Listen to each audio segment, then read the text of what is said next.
पांडुरंगरायाच्या आशीर्वादाने श्री क्षेत्र पंढरपूरला शेतकऱ्यांबरोबर अन्नत्याग आंदोलन जे आम्ही केलं होतं व त्याच्याचबरोबर सर्व शेतकऱ्यांच्या पाठिंब्याने छत्रपती संभाजीनगरमध्ये जे एक मोठं आंदोलन आणि रास्ता रोको तिथं केलं होतं त्याला अखेर यश आलं असं आपल्याला म्हणावं लागेल। सुरुवातीला आपल्या सगळ्यांना माहीत असेल सरकारकडनं सांगण्यात येत होतं अशी कुठलीही जाचक आट नाहीये ज्याच्यामुळे शेतकऱ्याला नुकसान होईल, पण आम्ही आपल्या माध्यमातून या सरकारला अनेक वेळा सांगून दिलं की 2019 ची अट जी तुम्ही टाकली आहे 50,000 रुपयाची मर्यादा जी तुम्ही टाकलेली आहे त्याच्यामुळे 36 लाख शेतकऱ्यांचं नुकसान होत होतं। त्याच्याचबरोबर जे रेग्युलर असणारे शेतकरी आहे त्यांच्यासाठी तुम्ही 26-27 ची अट टाकली होती वर्षाची, जे वर्ष अजून झालंच नाही, म्हणजे ती मदत आत्ता न मिळता ती वर्षानंतर त्या ठिकाणी मिळणार होती।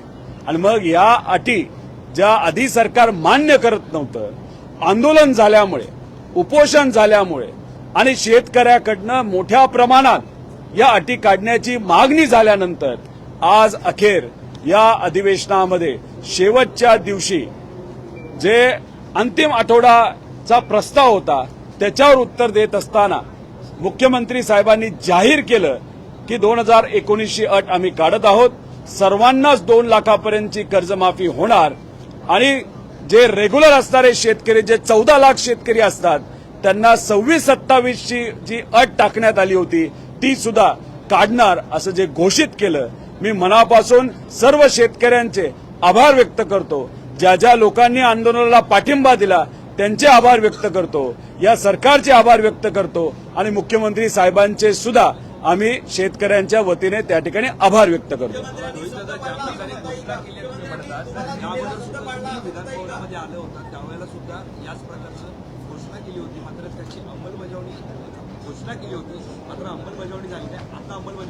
नाही, अंमलबजावणी त्यांना करावीच लागेल, कारण का काल अंतिम आठवड्याच्या प्रस्तावाची सुरुवात करत असताना ती सुरुवात करण्याची संधी मला मिळाली आणि त्याच्यामध्ये कर्जमाफीबद्दल आम्ही डिटेलमध्ये काही आकडे सांगितले।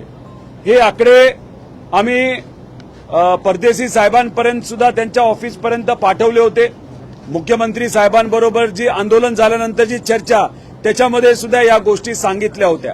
सुरुवातीला अटी नाहीयेत, कुठल्याही अटीचा शेतकऱ्यांवर नुकसान होईल असं सरकार तिथं सांगत होतं, पण आम्ही सातत्याने हे विषय त्या ठिकाणी मांडल्यामुळे कुठेतरी सरकारला मान्य करावं लागलं। जर त्या अटींमुळे त्रासच होत नसेल तर मग सरकारने त्या अटी का काढल्यात, आता का काढाव्या लागल्या? कारण का शेतकऱ्यांकडनं मोठ्या प्रमाणात या बाबतीतली मागणी होत होती आणि जो GR काढला होता त्याच्यामुळे 70% शेतकऱ्यांना नुकसान होत होतं, त्यामुळे सरकारला शेवटी आपल्या सगळ्यांच्या मागण्या या मान्यच कराव्या लागल्या। हे बघा, खरं तर आमची अपेक्षा होती की GR काढत असताना सुरुवातीलाच हा GR बिना अटीचा पाहिजे होता। 2019 ची अट नको होती, त्याच्याचबरोबर जे रेग्युलर असणारे शेतकरी आहेत त्यांना 26-27 ची अट नको होती, पण तरी सुद्धा ती अट टाकण्यात आली। आणि मग आम्ही जेव्हा तिथं आंदोलन करत होतो तेव्हा मुख्यमंत्री साहेबांकडनं आणि सरकारकडनं असं सांगण्यात येत होतं कुठल्याही अटीचा फटका शेतकऱ्याला बसणार नाही, पण मग आंदोलन आणि उपोषण केल्यामुळे त्यांना त्या गोष्टी मान्य कराव्या लागल्या आणि मग मान्य केल्यानंतर आम्ही आक्रमक पद्धतीने त्या गोष्टी मांडल्यानंतर आणि अनेक आमदारांनी हा मुद्दा मांडल्यानंतर हे सरकारला मान्य करावं लागलं। त्यामुळे मला हेच म्हणावं लागेल, ज्या लोकांच्या जनभावना आहेत, आम्ही केलेलं आंदोलन अनेक आमदारांनी मांडलेल्या मुद्द्यामध्ये या सरकारला मान्य करावं लागलं आणि जो काही त्या ठिकाणी चर्चा झाली त्याच्यावर शेवटी मुख्यमंत्री साहेबांना या सगळ्या गोष्टींसमोर ह्या ज्या अडचणीत त्या समजून घेऊन हा निर्णय त्या ठिकाणी घ्यावा लागला।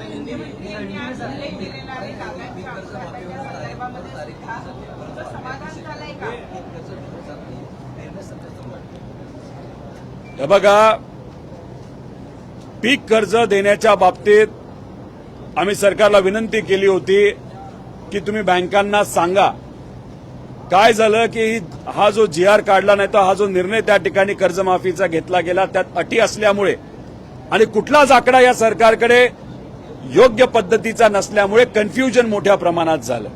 आमचं तर आंदोलन सुरूच होतं, मागण्या होत्या. त्यामुळे 30 जूनला जे काही जाहीर करायचं होतं ते 5 पर्यंत गेलं, आता 10 पर्यंत गेलं. आता आज ही गोष्ट झाल्यामुळे काही प्रमाणात थोडे दिवस लागतील, पण सर्व 36 लाख शेतकऱ्यांवर अन्याय होणार होता तो अन्याय तिथं होणार नाही. त्यामुळे आता सरकारला विनंती आहे, कर्ज देत असताना ज्या शेतकऱ्याला अडचणी येत आहेत त्या ठिकाणी लक्ष देऊन त्या अडचणी सोडवाव्या आणि त्या शेतकऱ्याला आता क्रॉप लोन लगेचच्या लगेच त्या ठिकाणी मिळलं पाहिजे. दादांना मरणोपरांत पद्मविभूषण देण्यात येत आहे आणि देवेंद्र फडणवीस साहेब यांनी पण स्वागतार्हच काम केलं, पण दादांना न्याय अधिवेशनात नाही म्हणलं काय? हे बघा, FIR बद्दल आम्ही आता सुद्धा म्हणत आहोत की FIR झालाच पाहिजे, पण सरकारकडनं त्या बाबतीत कुठेही सकारात्मक उत्तर हे दिलं जात नाही. आता प्रत्युत्तर देत असताना आणि चर्चा करत असताना मुख्यमंत्री साहेबांनी सांगितलं आम्ही या बाबतीत विचार करू, बघू आता त्या बाबतीत काय होतं, पण आमचा लढा तसाच कायम पुढे राहणार आहे. पण दादांच्या बाबतीत मतलब एकच आहे, सगळ्यात महत्वाची गोष्ट आज जी झालेली आहे, AIBचा रिपोर्ट येण्यासाठी 3 ते 4 वर्ष लागतात. पण आम्ही जे काय दादांच्या वतीने सातत्याने त्या ठिकाणी मुद्दे मांडत आलेलो आहोत त्याच्यात प्रेझेंटेशन घेतलंय, सरकार पुढे आम्ही मागण्या केल्यात, CID पुढे मागण्या केलेल्या आहेत आणि त्याच्यामुळे एक मात्र काही प्रमाणात यश आलं असं आपल्याला म्हणावं लागेल. AIBचा रिपोर्ट जो 3-3, 4-4 वर्ष येत नाही, आज मुख्यमंत्री साहेबांनी मान्य केलं की केंद्रीय एव्हिएशन मंत्र्यांशी बोलून आम्ही पुढच्या 6 ते 7 महिन्यामध्ये हा रिपोर्ट म्हणजे दादांची पुण्यतिथी पहिली पुण्यतिथी होण्या अगोदर हा AIBचा रिपोर्ट जो 3 ते 4 वर्ष लागतात तो आम्ही एका वर्षात तो नक्कीच त्या ठिकाणी देऊ. म्हणजे पुण्यतिथी होण्याआधी तो AIBचा फायनल रिपोर्ट येईल अशी आशा आणि अपेक्षा त्या ठिकाणी आम्ही सर्वजण करतो. देखो, विठोबा राया का आशीर्वाद से हमने एक जो आंदोलन किसानों के हित के लिए श्री क्षेत्र पंढरपुर में जो किया था, 3 दिन हमने वहां पे अन्न त्याग आंदोलन किया था. उसी के साथ छत्रपति संभाजी नगर में बहुत बड़ा किसानों का आंदोलन वहां पे किसान और हम सब ने मिलकर वहां पे खड़ा किया था. उसके बाद सरकार के साथ बहुत बार हमारी चर्चा हुई, अधिकारियों के साथ वहां पे चर्चा हुई और एक बहुत बड़ा प्रेशर इस सरकार के ऊपर वहां पे निर्माण हुआ था. और फाइनली कल जब अंतिम आठवड़ा प्रस्ताव जो हमारे सेशन में होता है उसमें बात करते वक्त हमने ये मुद्दा वापस एक बार वहां पे प्रस्तुत किया, किसानों की अड़चन वहां पे बताई, तो फाइनली आज आंसर देते वक्त शुरुआत में मुख्यमंत्री साहब कहते थे कि कोई भी वहां पे कंडीशन नहीं है जिसके कारण किसानों को अड़चन आएगी. फिर वहां पे हमने ये मुद्दा वहां पे प्रस्तुत करने के बाद फाइनली सरकार को ये मान्य करना पड़ा कि हाँ, ये जो कंडीशन है 2019 की ये थोड़ी सी डेंजरस है, इसके कारण बहुत सारे किसानों को वहां पे ये मदद नहीं मिल सकती. उसी के साथ जो रेगुलर किसान है उनके लिए जो 2026-27 की जो साल की अट थी वो भी निकालने की विनती वहां पे हमने की थी. ये दोनों जो अट है या कंडीशंस है सरकार ने आज वहां पे निकाली.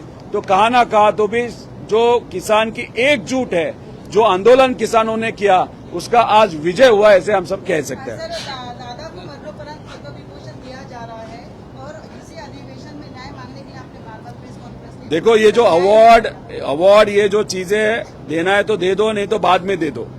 पहला विषय क्या है, उनको न्याय मिलना चाहिए. इन्वेस्टिगेशन ट्रांसपेरेंट पद्धति से वहां पे होना चाहिए, वहां पे प्रॉपर कार्रवाई होना चाहिए. कुछ तो वहां पे इन्वेस्टिगेशन हो ऐसे हमको दिखना चाहिए, ऐसे तो कुछ भी नहीं दिख रहा. और अगर अवार्ड का विषय आज निकाला जा रहा है तो कहा ना कहा तो भी इन्वेस्टिगेशन पे पर्दा डालने की कोशिश कुछ लोग कर रहे हैं, ऐसे हमारा कहना है. अवार्ड देना है तो बाद में दे दो, पहला इन्वेस्टिगेशन के माध्यम से अजीत दादा को न्याय मिलना चाहिए, ऐसे हम सबकी मांग है.